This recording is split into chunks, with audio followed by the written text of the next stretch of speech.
Well, good afternoon. We are getting closer and closer to a decision from the judge. Federal prosecutors, by the way, have recommended that Heather Mack serve 28 years in prison. Her attorneys are arguing that she serve about half of that. Heather Mack is in the courtroom. She's wearing an orange jumpsuit. We are still awaiting the judge's decision, however, on this sentencing. Now, Mack took a plea deal with federal prosecutors last June.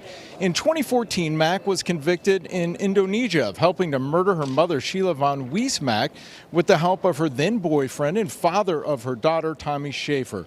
The three were on a vacation at a luxury resort in Bali.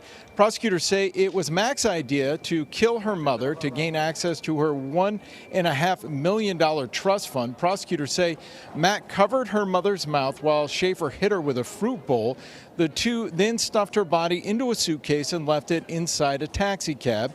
After being convicted by a Bali court, Mack served 7 years of a 10-year sentence. She also gave birth to her daughter while in custody.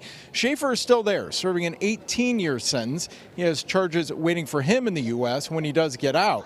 Mack was arrested when she returned to the U.S. about 2 years ago and has been in custody while her case has moved forward. Her daughter is in the care of a relative.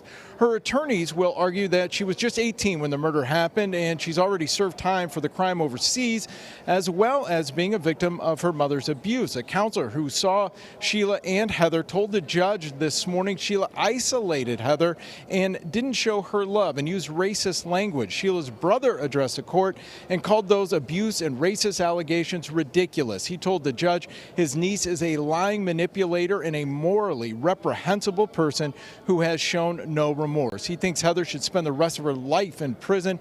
Mack's aunt also told the court Heather should never walk free again. Now, if the judge does decide to impose a sentence above the recommendation of 28 years, Heather Mack could withdraw her guilty plea and take her chances at trial.